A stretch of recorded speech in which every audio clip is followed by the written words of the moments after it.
Muy buenas noches, bienvenidas y bienvenidos a su diplomado en Derechos Humanos y Ética Ciudadana 2022, hoy 13 de julio de 2022. Nos corresponde tratar los derechos fundamentales en la Constitución Política Colombiana. Es muy grato saludar a todos nuestros estudiantes de diferentes partes de Colombia y del exterior que están siguiendo este diplomado. Mucho ánimo, hoy vamos a hacer un recorrido muy rápido por cerca de 30 artículos. Yo creo que vamos a hacer un comentario de 1 minuto en cada artículo, son 30 minutos. Vamos a ser muy concretos, no vamos a extendernos demasiado para que el proceso fluya. Bueno, estamos en el título 2 de nuestra Constitución, que trata sobre los derechos, las garantías y los deberes. Hoy vamos a ver el capítulo 1 de los derechos fundamentales en la Constitución Política. El primero de nuestros temas o capítulos fue de los derechos y obligaciones, el artículo 95, que ya lo vimos. En la próxima semana vamos a ver los derechos sociales, económicos y culturales, la siguiente los derechos colectivos y del ambiente, para estar avanzando hacia la protección y aplicación de los derechos. Bueno, entonces vamos a dar inicio a nuestro tema del día de hoy.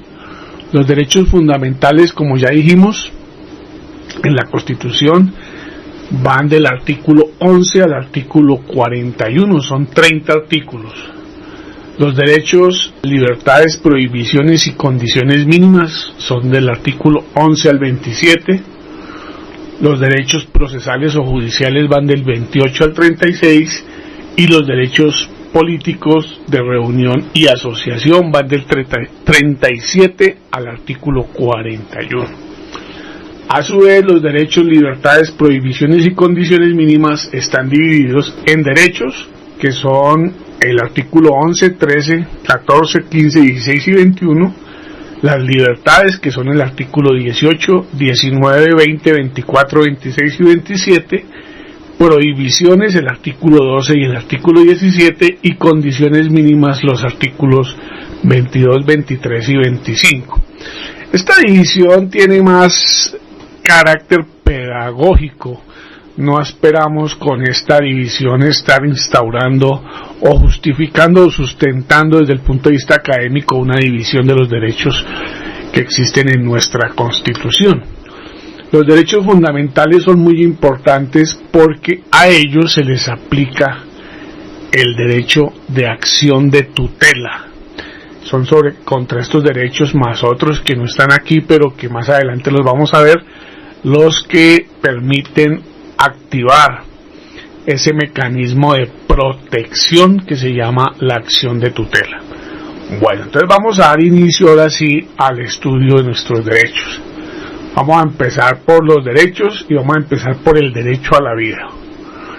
Acuérdense que en la Revolución Francesa buena parte de la nobleza fue llevada a la horca y posteriormente a la guillotina, que fue inventada en aquel entonces. Dice nuestra Constitución en el artículo 11, el derecho a la vida es inviolable, no habrá pena de muerte, ni por horca, ni por elementos químicos, ni de ninguna naturaleza. En ese punto específico tenemos una coincidencia con el mandamiento, con el 5º mandamiento de la ley de Dios, que dice: no matarás. Acuérdense de Moisés y las tablas de Moisés. En esto la Constitución y la ética cívica y ciudadana coincide. El derecho a que la vida no la podemos quitar los hombres, no solamente es un derecho constitucional, sino para quienes se consideran cristianos, pues el 5º mandamiento también coincide y es complementario con este tema. Bueno, el derecho a la igualdad y a la no discriminación lo plantea el artículo 13. Dice que todas las personas nacen libres e iguales ante la ley, recibirán la misma protección y trato de las autoridades y gozarán de los mismos derechos, libertades y oportunidades sin ninguna discriminación por razones de sexo, raza, origen nacional, familiar, lengua, religión, opinión política o filosófica. Entonces, ante la ley, todos tenemos los mismos derechos, no importa en qué familia hayamos nacido, no importa nuestro color, no importa nuestra religión, no importa nuestro credo político, nuestro sexo. Dice además que el Estado promoverá las condiciones para que la igualdad sea real y efectiva y adoptará medidas en favor de grupos discriminados o marginados. Es lo que llamamos las acciones afirmativas. Están definidas claramente en nuestra Constitución. El Estado protegerá especialmente a aquellas personas que por su condición económica, física o mental se encuentren en circunstancia de debilidad manifiesta y sancionará los abusos o maltratos que contra ellas se cometan. Entonces, no solamente el Estado tiene la obligación de aplicar la misma ley para todas las personas, dar la misma atención, garantizar los mismos derechos, sino que además cuando existan irregularidades, arbitrariedades contra las personas que se encuentran en condición de debilidad manifiesta, el Estado tiene la obligación de sancionarlos y de establecer medidas compensatorias. El artículo 14 nos dice que tenemos derecho al reconocimiento jurídico. Nuestro reconocimiento jurídico sucede cuando nos llevan al registro civil, cuando llegamos a la registraduría y nos colocan los piecitos a modo de huella y nos dan un número de registro civil y nos dicen la fecha de nacimiento, etcétera. Posteriormente ese derecho al reconocimiento jurídico se va a convertir en una tarjeta de identidad y posteriormente en la cédula de ciudadanía. Entonces es un derecho. Si usted no tiene ese, en todas partes donde usted vaya, en el tema de salud, educación, en cualquier situación siempre le van a pedir o el registro civil o la tarjeta de identidad o la cédula de ciudadanía cuando corresponda. El artículo 15 plantea el derecho a la intimidad personal y familiar y el uso del buen nombre. Entonces dice, todas las personas tienen derecho a su intimidad personal y familiar y a su buen nombre, y el Estado debe respetarlos y hacerlos respetar. De igual modo, tienen derecho a conocer, actualizar y rectificar las informaciones que se hayan recogido sobre ellas en bancos de datos o en archivos de entidades públicas y privadas. Es lo que conocemos como el habeas data o el acceso a corregir las informaciones inexactas que alguna entidad pueda tener. En este artículo también habla de la correspondencia y demás formas de comunicación privadas que son inviolables. Pues técnicamente el teléfono celular, las comunicaciones, los chats. Bueno, eso dice el artículo 15. Vamos a ver qué nos dice el artículo 16. Dice el derecho al libre desarrollo de la personalidad. Este es un derecho que sobre todo ha sido utilizado en los colegios para permitir el libre desarrollo y diferenciación de las personas, de los niños y de los jóvenes. Recuérdese que antes querían que todos nos peluqueáramos igual, que tuviéramos el pelo corto, que nos vistiéramos de determinada manera, y pues eso va en contravía de el libre derecho a la personalidad. Dice, todas las personas tienen derecho al libre desarrollo de su personalidad, sin más limitaciones que las que les imponen los derechos de los demás y el orden jurídico. Así pues, tenemos pues diferentes formas que puede ser que no nos gusten, pues que no las compartamos, pero pues hacen parte de los derechos que los muchachos y los jóvenes, no solamente los jóvenes, también los adultos han desarrollado. La Constitución en el artículo 21 habla del derecho a la honra. Dice, se garantizará el derecho a la honra, las leyes señalarán la forma de su protección. Eso tiene que ver con el buen nombre, y hay unos delitos que están asociados, por eso habla la ley, delitos de orden penal que tienen que ver con la injuria y la calumnia. Eso significa que uno debe abstenerse de hacer calificaciones si no tiene pruebas para poderlas sindicar, y si las tiene, pues tiene que entregárselas a las autoridades, porque son los únicos que nos pueden juzgar y nos pueden condenar por cualquier delito. Mientras tanto, pues digamos que todos tenemos derecho a la honra. Bueno, ahora entramos en el tema B, que es de libertades. La primera libertad es la libertad de conciencia. Dice, se garantiza la libertad de conciencia, nadie será molestado por razones de sus convicciones o creencias, ni compelido a revelarlas, ni obligado a actuar contra su conciencia. Es decir, que podemos tener nuestra religión, la que queramos, hacer las prácticas que queramos, podamos tener el partido, participar de la política en el partido que queramos, no tenemos limitaciones en ese sentido. También existe, según el artículo 19, la libertad de cultos e igualdad religiosa. Dice ese artículo 19 que se garantiza la libertad de cultos. Toda persona tiene derecho a profesar libremente su religión y a difundirla en forma individual o colectiva. Todas las confesiones religiosas e iglesias son igualmente libres ante la ley. Entonces, no solamente hay libertad religiosa, libertad de cultos, sino que todos los cultos tienen que ser tratados con la misma regla, con las mismas condiciones. Entonces, por eso, por ejemplo, las iglesias no pagan impuestos porque nadie quiere asumir esa responsabilidad desde el punto de vista político. Entonces, todas las iglesias, como ninguna paga, pues no hay un requerimiento por alguna, todas tienen derecho a las mismas normas.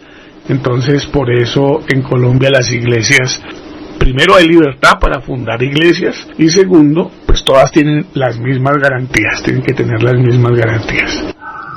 Bueno, el artículo 20 nos habla de la libertad de expresión y de crear medios de comunicación. Si se garantiza a todas las personas la libertad de expresar y difundir su pensamiento y opiniones, la de informar y recibir información veraz e imparcial, y la de fundar medios masivos de comunicación.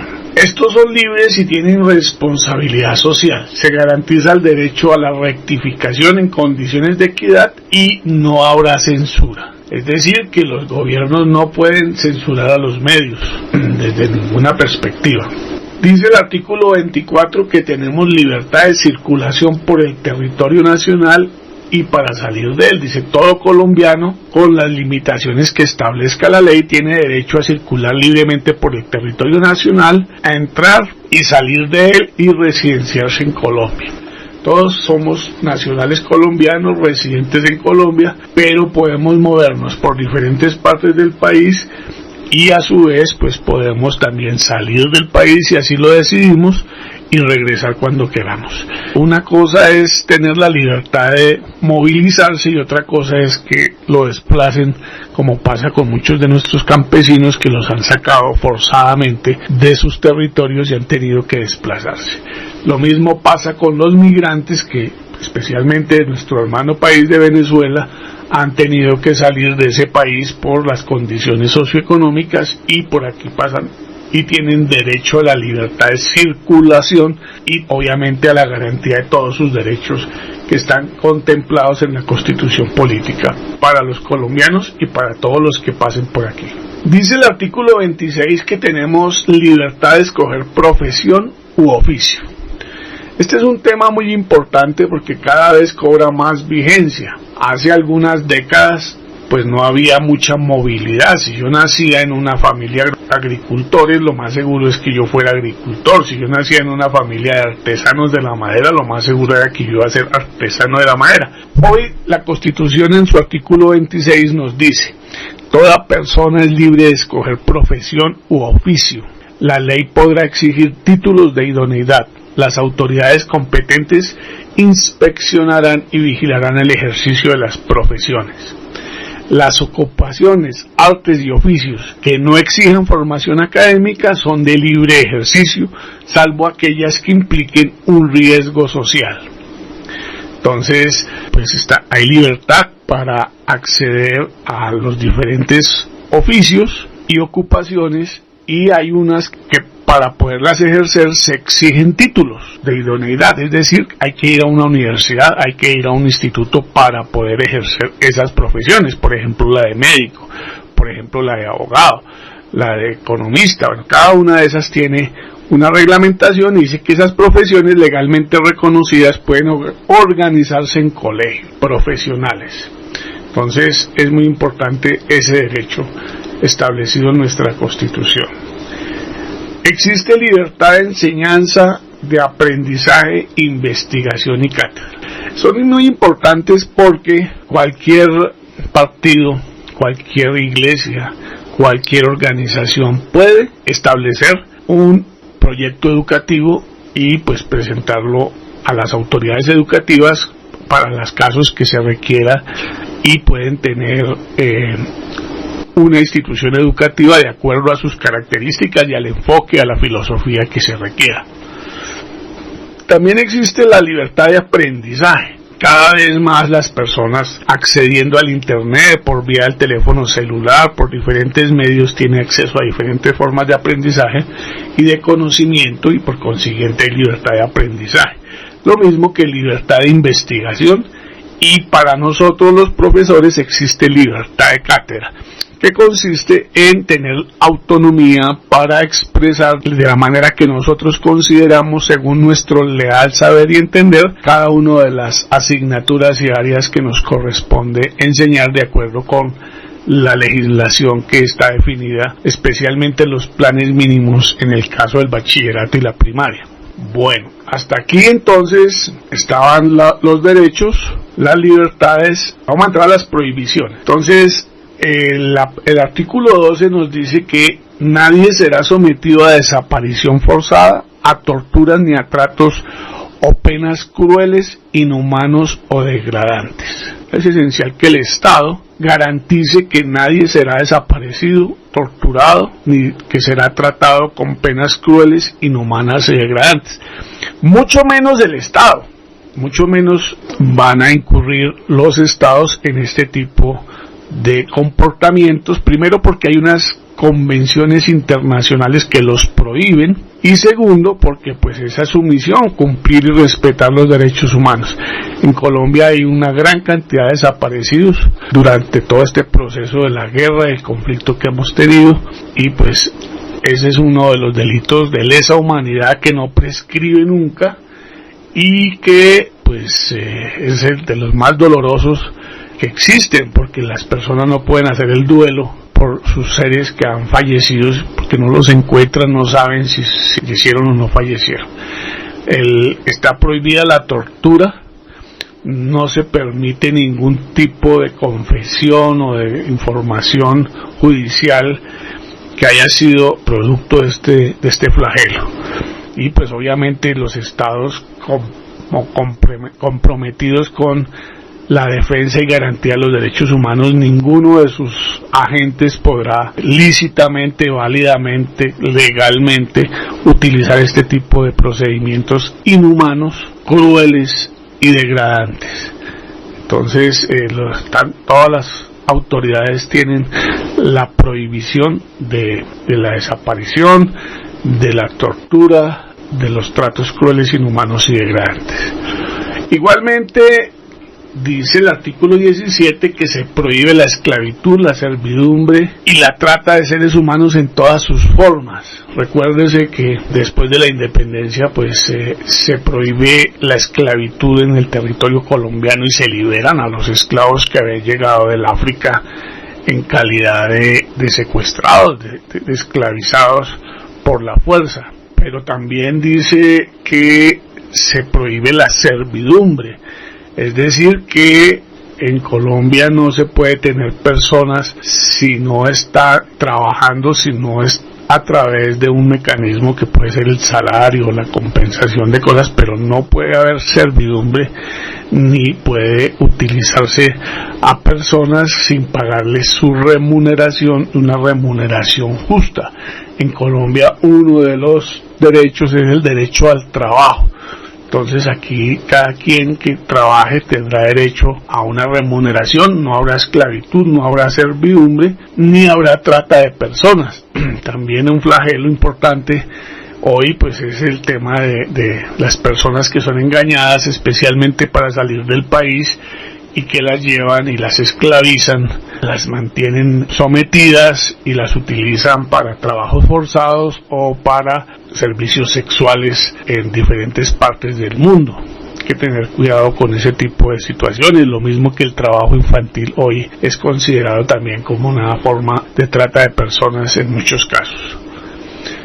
Bueno, ahora vamos a ver las condiciones mínimas que debe tener la sociedad. El primero es el derecho a la paz. Es que si no hay paz, pues entonces los derechos en medio de un conflicto pues no tienen el mismo valor, no tienen la misma vigencia, porque hay otros actores que están actuando además del Estado. Entonces dice el artículo 22 que la paz es un derecho y es un deber de obligatorio cumplimiento. Este es un tema que vale la pena volverlo a tocar porque hoy nuevamente entra a tener mucha vigencia en Colombia. Acuérdese que se hizo un proceso de diálogo con las FARC en La Habana que terminó con un proceso de paz. Igualmente se estaba iniciando un proceso de diálogos con el ELN que fue interrumpido por el gobierno que hoy está terminando su periodo, del presidente Iván Duque. Y hubo una consulta popular, un plebiscito para personas dijeran si estaban o no estaban de acuerdo. ¿Se apoya usted de acuerdo el acuerdo final para la terminación del conflicto y la construcción de una paz estable y duradera? Pues resulta que eso no es necesario hoy y está muy claro que la paz es un deber y un derecho de obligatorio cumplimiento y no es necesario que eso se someta a la consideración de la ciudadanía, porque ya está resuelto en nuestra Constitución que es un deber y es un derecho también que tienen sobre todo los campesinos, que es porque la violencia y el conflicto se vive en las zonas rurales, pero desde las ciudades por algunas razones a través de la polarización pues algunos se pusieron en contra de la paz, y ese tema que ahora va a tomar nuevamente vigencia a partir de diálogos con el ELN y buscar sometimiento con diferentes actores en procura de un deber institucional que es garantizar que no existan actores armados en los territorios. La única fuerza legítima es la de las fuerzas militares y de policía en el Estado colombiano. Entonces una condición mínima para que el resto de los derechos los podamos ejercer es que estemos en paz. Entonces yo espero y hago un llamado desde este escenario para que nuevamente no nos polaricemos y no nos salgamos del margen de la ley, porque la ley dice y la Constitución es la norma de normas, es la máxima norma, y nos está diciendo que la paz es un derecho y un deber de obligatorio cumplimiento. Así tengamos diferencias en el proceso de las negociaciones, cualquier acuerdo de paz es mucho mejor que la guerra y que el conflicto, y a partir de la ausencia de paz pues muchos derechos van a ser vulnerados. Entonces es un acuerdo fundamental que es clave y está tomado como parte de los derechos fundamentales. El otro derecho que es muy importante y que tiene que ver con nuestro ejercicio de la ciudadanía es el derecho de petición, que está establecido en el artículo 23. Dice: toda persona tiene derecho a presentar peticiones respetuosas a las autoridades por motivos de interés general o particular y obtener pronta solución. El legislador podrá reglamentar su ejercicio ante organizaciones privadas para garantizar los derechos fundamentales. Entonces, lo mínimo que el Estado tiene para con sus ciudadanos, que como ya dijimos, de él emana el poder público, que es el soberano, el pueblo, es permitir el acceso a la información. Si uno no tiene acceso a la información, no sabe qué está pasando con el Estado, con los derechos, con los servicios, con el funcionamiento de lo público que nos corresponde a todos. Entonces, es un derecho y es una condición mínima que está definida en el artículo 23 y hace parte de los derechos fundamentales de los colombianos. Bueno, entonces hasta aquí vamos con las condiciones mínimas. Un elemento fundamental tiene que ver con el artículo 25. Pues si lo miramos desde la perspectiva y desde la clasificación que hicimos en la sesión anterior, cuando hablamos de los derechos económicos, sociales y culturales, pues ahí estaba el derecho al trabajo. Pero no, aquí aparece en la Constitución colombiana como un derecho fundamental. Y dice la Constitución en su artículo 25, el trabajo es un derecho y una obligación social y goza en todas sus modalidades de la especial protección del Estado. Toda persona tiene derecho a un trabajo en condiciones dignas y justas. Entonces, ese derecho, por ejemplo, ha sido muy importante. Esta declaración en la Constitución, que es la norma de normas que tiene el máximo rango, y tenerlo como derecho fundamental, por ejemplo, ha impedido que, por ejemplo, los vendedores informales sean retirados del espacio público sin garantizarles alguna alternativa de trabajo. Y por eso los alcaldes o las alcaldías, las administraciones municipales tienen que crear programas, tienen que crear espacios para que esas personas se reubiquen, se formalicen, pero que no pierdan su trabajo. Es decir, que el derecho al trabajo es un derecho fundamental. ¿Por qué es fundamental? Porque si usted tiene derecho al trabajo, seguramente va a tener derecho a la alimentación, va a tener derecho a la vivienda, va a poder ejercer el derecho al vestido, al descanso, a la educación de sus hijos, a tener salud, porque un trabajo decente garantiza las condiciones de seguridad social. Entonces, si usted tiene ese derecho que es fundamental, que es el del trabajo, seguramente usted podrá cumplir y garantizar en buena medida el resto de los derechos. Entonces, este derecho es como una condición mínima. Son básicamente tres los que yo he catalogado como condiciones mínimas, que son el derecho a la paz, el derecho de petición y el derecho al trabajo, que están dentro de los derechos fundamentales. Bueno, hasta aquí la primera categoría de los derechos. Ahora vamos a entrar en una segunda categoría que tiene que ver con el tema judicial, con los derechos que buscan que no se cometan arbitrariedades contra los ciudadanos por parte de los funcionarios y por parte del Estado mismo. Entonces, el primer derecho, que es en el artículo 28, es el derecho a la libertad personal. Y dice así: toda persona es libre, nadie puede ser molestado en su persona o familia, ni reducido a prisión o arresto, ni detenido, ni su domicilio registrado, sino en virtud de mandamiento escrito de autoridad judicial competente, con las formalidades legales y por motivos previamente definidos en la ley. Es decir, que nuestra condición natural es que nadie puede ser sometido a prisión, ni arresto, ni detenido, ni su domicilio registrado, salvo que exista un proceso judicial y algún juez haya emitido una orden dentro de una investigación judicial para poder detener la persona. Entonces, en ese caso, pues, esa persona tendrá unas garantías. Dice: las personas detenidas preventivamente será puesta a disposición del juez competente dentro de las 36 horas siguientes para que éste adopte la decisión correspondiente en el término que establezca la ley.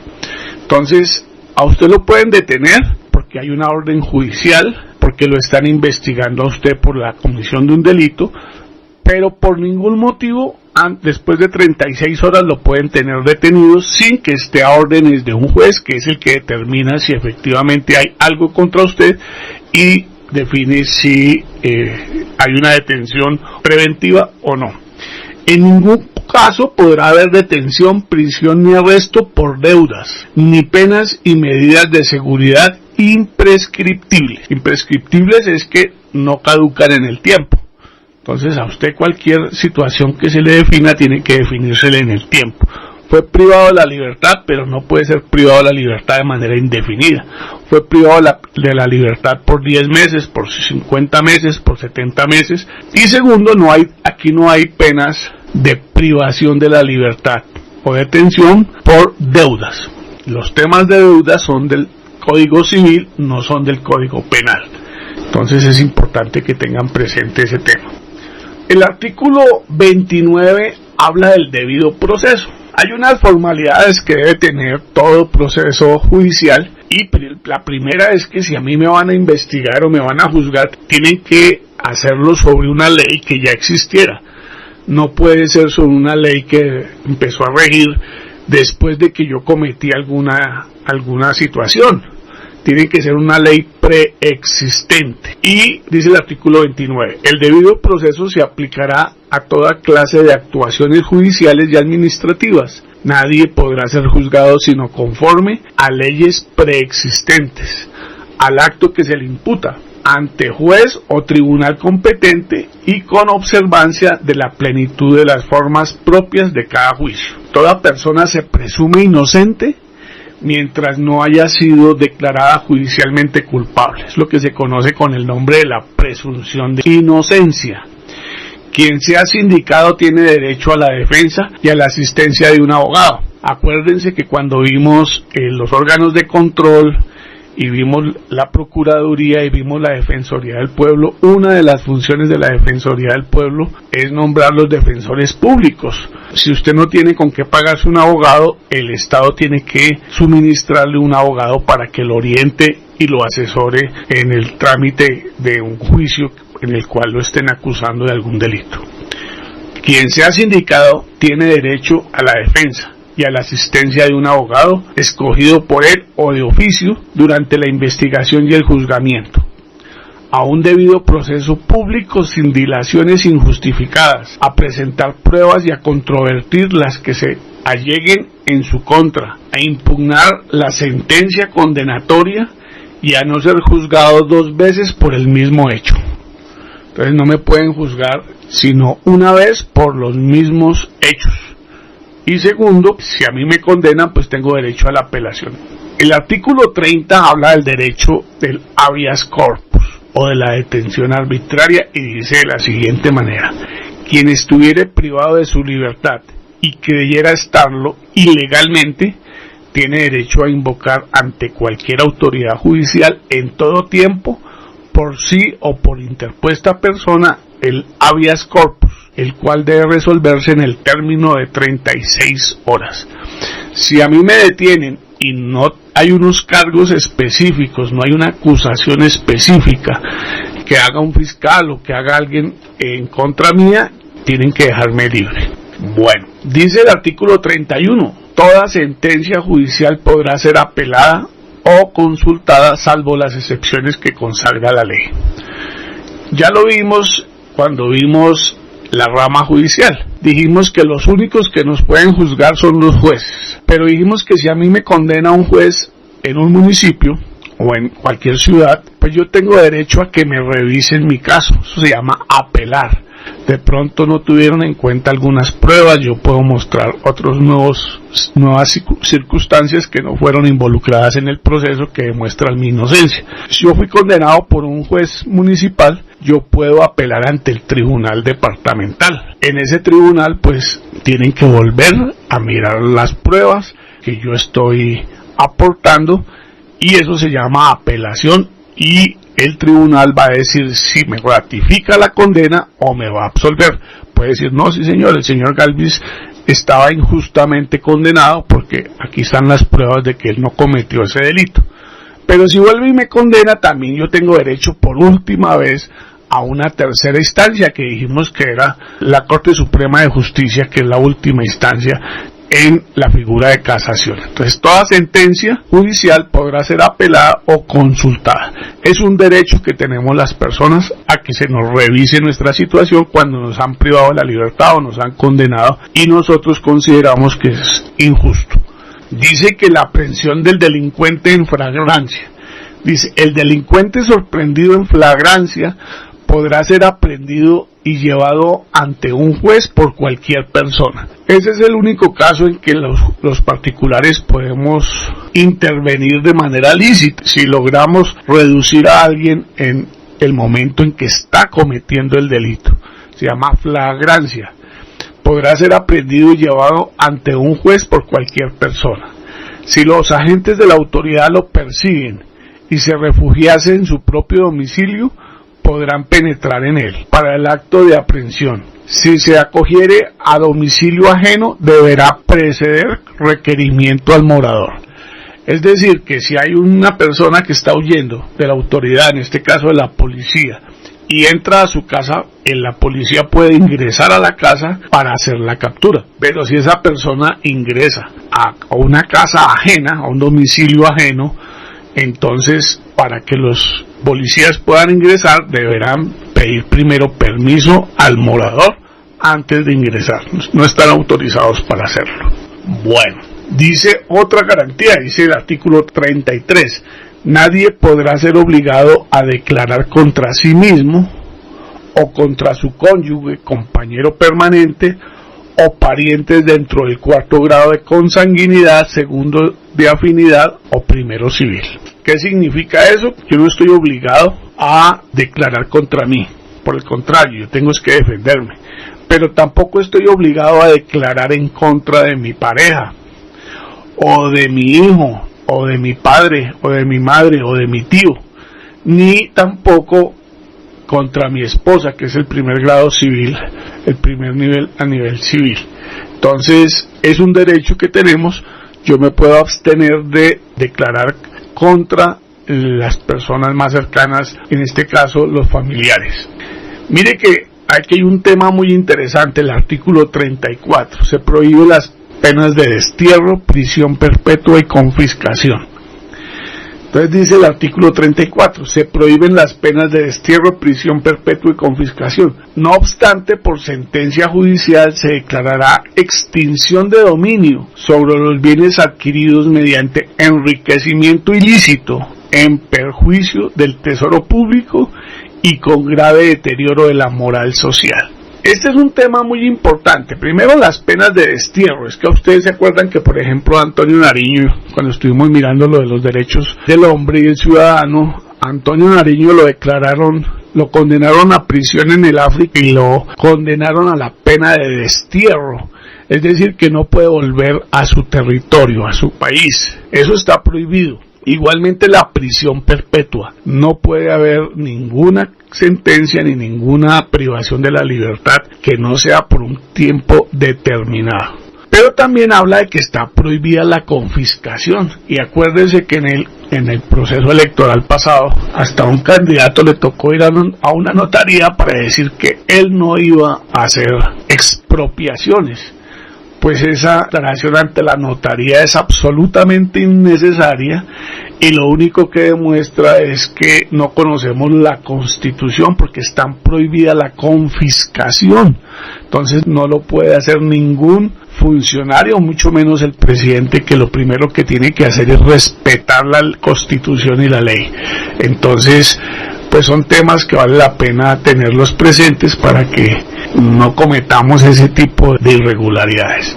El artículo 35 ha sido un artículo sumamente complicado para nuestra historia nacional. La extradición en principio fue prohibida y después en 1997 con el acto legislativo 01 dice lo siguiente: la extradición se podrá solicitar, conceder u ofrecer de acuerdo con los tratados públicos y en su defecto con la ley. Además, la extradición de los colombianos por nacimiento se concederá por delitos cometidos en el exterior considerados como tales en la legislación penal colombiana. Es decir, que tiene que ese mismo delito estar tipificado en el Código Penal colombiano. La extradición no procederá por delitos políticos. Ese es un tema muy importante que ahorita vamos a mirar, que hay una figura que se llama el asilo político. Pero si se ha cometido un delito y ese delito en otro país, ese delito es catalogado como un delito de opinión, un delito político, pues esa extradición no opera. Hoy está permitida la extradición de colombianos sin ningún problema. Bueno, el artículo 36 habla que Colombia reconoce el derecho de asilo en los términos previstos en la ley. Acuérdense, por ejemplo, como el presidente Evo Morales, durante el golpe que se le dio en Bolivia, resultó asilado, le pidió asilo a México. Acuérdense cómo el señor Assange, que fue el que hizo visible todas las Wikileaks, los Wikileaks, resultó asilado en la embajada del Ecuador y duró más de 10 años allá, y pues el Estado del Ecuador lo protegió y no podían ingresar porque las embajadas son territorio extranjero, son del país, son embajadas, es como si estuvieran en el Ecuador, entonces no pudieron. Y si algún ciudadano siente que está siendo perseguido políticamente por las autoridades de su país, puede acudir ante una embajada y pedir asilo político. Si esa embajada le tramita o le da el asilo político, le dan un pasaporte especial y no lo pueden detener para poderlo sacar del país, o le toca quedarse en la embajada como le pasó al señor Assange. Bueno, ahora vamos a hablar de los derechos políticos de reunión y asociación, que es la última categoría. Toda parte del pueblo puede reunirse y manifestarse pública y pacíficamente. Solo la ley podrá establecer de manera expresa los casos en los cuales se podrá limitar el ejercicio de este derecho. Este es un tema bastante álgido porque pues ha generado una serie de controversias, pero en esencia todas las sociedades garantizan a sus ciudadanos que manifiesten su inconformidad. Es un derecho que tenemos los ciudadanos cuando no nos sentimos representados en alguna circunstancia, entonces tenemos el derecho de expresarnos y manifestarnos y reunirnos para manifestarnos pública y pacíficamente. Este tema tiene que ver con la segunda categoría que habla de que puede manifestarse pública y pacíficamente. Cuando hay restricción de la movilidad, etcétera, de manera permanente, pues ahí es donde entra la contradicción, porque también afecta a otras personas, también tienen derecho ellos a tener sus garantías, especialmente de movilidad. Otro derecho que tiene que ver con los derechos políticos de reunión y asociación es el derecho, dice, se garantiza el derecho de libre asociación para el desarrollo de las distintas actividades que las personas realizan en sociedad. Es decir, que nosotros tenemos derecho a organizarnos, a crear asociaciones, fundaciones, cooperativas, organizaciones de toda clase para hacer diferentes tipos de actividades lícitas, actividades culturales, organizaciones culturales, deportivas, artísticas, filosóficas, políticas, de diferente orden. Tenemos esa libertad. Recuérdese que el pueblo es el constituyente primario y que existe una figura que se llama la soberanía popular. Por eso se garantiza el derecho de libre asociación para el desarrollo de distintas actividades de las personas. Bueno, dice el artículo 39, libertad de asociación. Esta asociación está referida al tema económico, siendo un derecho fundamental. Los trabajadores y los empleadores tienen derecho a constituir sindicatos o asociaciones. Los trabajadores, sindicatos, y los patronos o empleadores, asociaciones, sin intervención del Estado. Su reconocimiento jurídico se producirá con la simple inscripción del acta de constitución. Decían en alguna época que era muy difícil en Colombia constituir un sindicato. No solamente en Colombia, en muchas partes del mundo. Entonces, por eso hay ese reconocimiento jurídico, se producirá con la simple inscripción del acta de constitución. Esto es muy importante porque tan pronto se constituye un sindicato, aparece una figura que se llama el fuero sindical y los empleadores no pueden despedir durante un tiempo a los afiliados que han creado ese sindicato y mucho menos a la junta directiva que conformaron. La estructura interna y el funcionamiento de los sindicatos y las organizaciones sociales y gremiales se sujetarán al orden legal y a los principios democráticos. La cancelación o la suspensión de las personerías jurídicas solo procederá por vía judicial. Se reconoce a los representantes sindicales el fuero, que era lo que les decía, y las demás garantías necesarias para el cumplimiento de su gestión. No gozan del derecho de asociación sindical los miembros de la fuerza pública. La fuerza pública, ¿quién es? Ni el ejército ni la policía. Ellos no tienen derechos sindicales, no pueden sindicalizarse porque es un organismo armado y jerárquico y debe ser obediente y no es deliberante. Está prohibido que participen de los debates políticos. Entonces, por eso ellos no pueden votar. Dice, no gozarán del derecho a la asociación sindical los miembros de la fuerza pública. Este tema es muy importante porque garantiza la única forma para que exista algún nivel de equidad o de paridad en el ejercicio del poder, pues es a través de la figura de la huelga para garantizar los derechos de los trabajadores. De resto, pues los trabajadores quedan sometidos a las condiciones que pongan los patrones.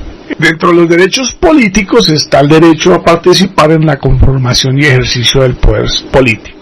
Dice, todo ciudadano tiene derecho a participar en la conformación, ejercicio y control del poder político. Entonces, hoy, por ejemplo, podemos participar en la conformación del gobierno nacional o departamental o municipal, dependiendo de nuestra afiliación, de donde llamamos Estado. En el ejercicio del poder podemos estar en una corporación, pero también podemos hacer control del poder político y en ese caso podemos hacer ejercicio de los derechos de la oposición. Mire lo bonito que es la democracia. Cuando se hizo el estatuto de la oposición, pues los congresistas fueron bastante, digamos, poco generosos en el reconocimiento de esos derechos, especialmente por la iniciativa del gobierno que básicamente pues estuvo el de Juan Manuel Santos, el de Iván Duque y el del presidente Uribe. Hoy ellos o algunos de esos sectores van a gozar de los derechos de la oposición porque entró otro partido, otro sector que nunca había gobernado. Ahora les toca a ellos ejercer la oposición y tienen los mismos derechos que tenían los otros cuando ejercían ese derecho. Entonces se llama la alternancia en el poder. Para hacer efectivo este derecho se puede elegir y ser elegido, tomar parte en las elecciones, plebiscitos, referendos, consultas populares y otras formas de participación democrática, constituir partidos, movimientos, agrupaciones políticas sin limitación alguna, formar parte de ellos libremente y difundir sus ideas y programas, revocar el mandato de los elegidos en los casos y en la forma que establezca la Constitución y la ley. Sabemos que procede revocatoria contra los alcaldes y los gobernadores, no contra el presidente. Tener iniciativa en las corporaciones públicas a través de iniciativas populares legislativas, interponer acciones públicas en defensa de la Constitución y la ley, acceder al desempeño de funciones y cargos públicos, salvo los colombianos por nacimiento o por adopción que tengan doble nacionalidad. La ley reglamentará esta excepción. Entonces, esos son los derechos políticos. Y dice este artículo 40 que dice que las autoridades garantizarán la adecuada y efectiva participación de la mujer en los niveles decisorios de la administración pública. Hoy hemos tenido dos vicepresidentas, ¿no? La doctora Marta Lucía Ramírez y ahora, la doctora Francia Márquez, ¿no? Que es una mujer afro de origen sumamente humilde y que ha llegado a esa alta dignidad producto de una elección que la legitima como una mujer que tiene un respaldo popular igual que el presidente que fue elegido en este periodo. Y esa es la democracia. La democracia es el ejercicio del poder a través de las mayorías.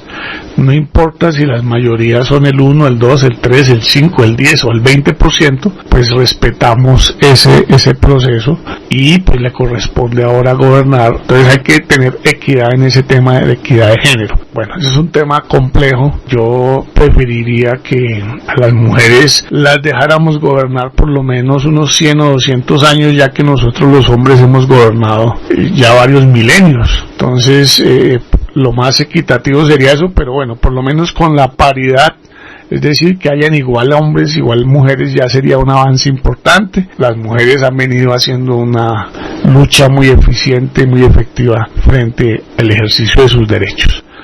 El artículo 41 de la Constitución dice: en todas las instituciones educativas, oficiales o privadas, serán obligatorios el estudio de la Constitución y la instrucción cívica. Asimismo, se fomentarán prácticas democráticas para el aprendizaje de los principios y valores de la participación ciudadana. El Estado divulgará la Constitución. Esa es la razón por la que nosotros hacemos estos diplomados. El diplomado en Constitución Política y Funcionamiento del Estado primero, y ahora el diplomado en Derechos Humanos y Ética Ciudadana. Nosotros estamos dando estricto cumplimiento al artículo 41 de la Constitución.